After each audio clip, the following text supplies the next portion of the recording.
अब बात करते हैं सुप्रीम कोर्ट के उस फैसले की जिसमें यूपी सरकार को कड़ी फटकार लगी है और 25 लाख रुपए का भारी जुर्माना भी है। सुप्रीम कोर्ट ने यूपी के महाराजगंज में हुई बुलडोजर कार्रवाई के खिलाफ एक मामले की सुनवाई करते हुए ये कहा कि यूपी सरकार ने जिसका घर तोड़ा है उसे 25 लाख रुपए का मुआवजा दे। सुप्रीम कोर्ट के इस फैसले में बुलडोजर कार्रवाई के खिलाफ न्याय वाली नसीहत है जो अब पूरे देश में एक नजीर बन सकती है। आज सुप्रीम कोर्ट यूपी के महाराजगंज के मामले की सुनवाई जरूर कर रही थी, लेकिन ऐसे आदेश, ऐसे फैसले आगे बड़े मामलों को प्रभावित करते हैं। आपको बताएंगे यूपी सरकार से आज सुप्रीम कोर्ट ने क्या चुभने वाले सवाल पूछे, लेकिन पहले पूरे मामले को जान लीजिए। आज से लगभग 5 साल पहले सितंबर 2019 में यूपी के महाराजगंज में सड़कें चौड़ी करने के लिए यूपी सरकार ने बुलडोजर कार्रवाई की थी। कई घरों और दुकानों को अवैध बताते हुए बुलडोजर से ध्वस्त किया गया था। इसमें महाराजगंज के रहने वाले मनोज टिब्रेवाल का भी घर था, जो इस केस के याचिकाकर्ता भी हैं। अपनी याचिका में मनोज टिब्रेवाल ने शिकायत की थी कि उनके पैतृक घर और दुकान को बुलडोजर से गिराया गया।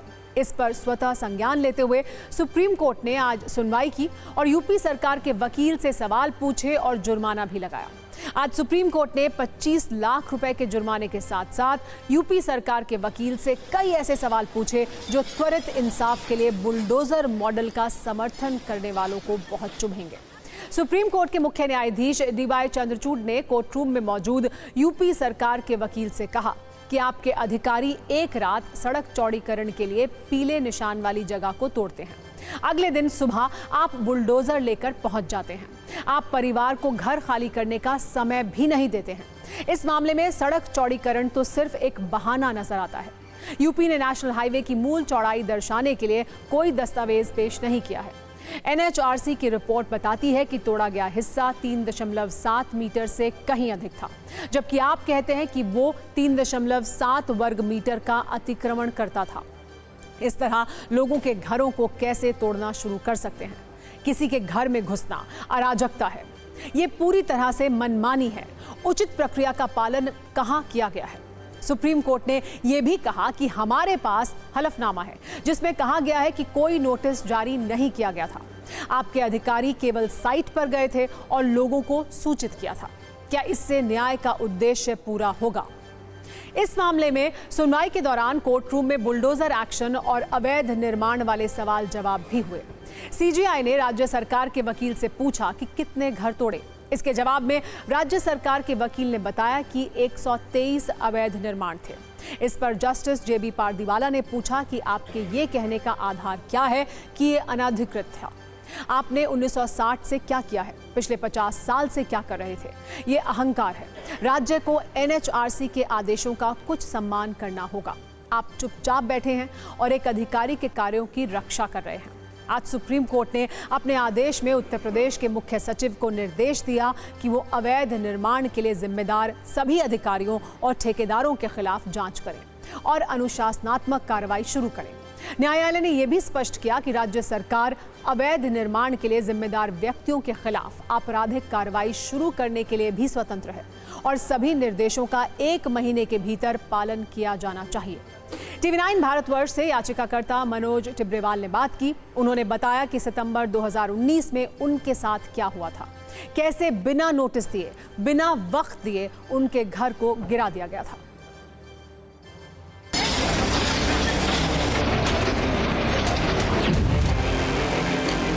ये मकान मेरा 2 मंजिला मकान था। 12 तारीख को रेवेन्यू के लोग और NH के इंजीनियर्स आते हैं 12 सितंबर 2019 को, और ये 5 फीट का येलो मार्क लगाते हैं कि 5 फीट के येलो मार्क तक आप तोड़ लीजिए। मैंने उस समय उनके आदेश का तत्काल कंप्लायंस करते हुए तोड़ दिया।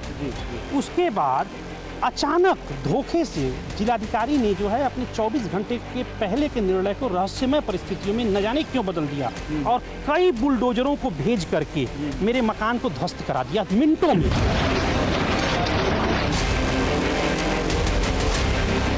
मकान गिरने के बाद मैंने NHRC चेयरमैन के पास एक शिकायत की। NHRC चेयरपर्सन श्रीमान HL दत्तू जी ने यूपी के DGP को ऑर्डर किया कि वो तत्काल मेरी तहरीर पर सभी दोषियों के खिलाफ FIR दर्ज करें और इसकी जांच UP CBCID से कराएं। तो क्या कार्रवाई हुई उसके बाद? जी नहीं हुई।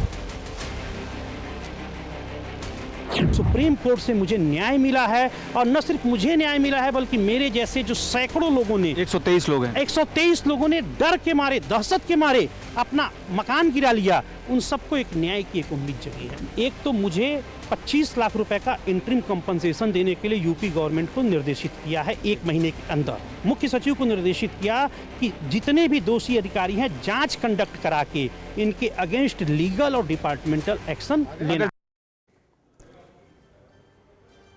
सुप्रीम कोर्ट के आदेश के बाद सियासी क्लेश भी शुरू हो चुका है। समाजवादी पार्टी के नेताओं का कहना है कि बीजेपी को संविधान पर भरोसा नहीं है। वहीं कांग्रेस के नेता इस आदेश पर सबक वाला नसीहत कैसे दे रहे हैं, ये भी देखिए।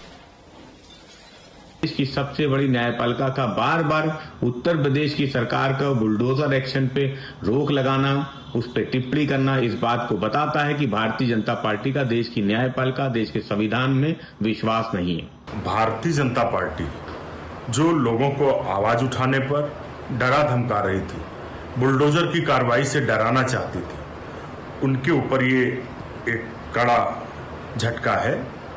और मुझे ये पूरा भरोसा है कि भाजपा की सरकार इससे सबक लेगी।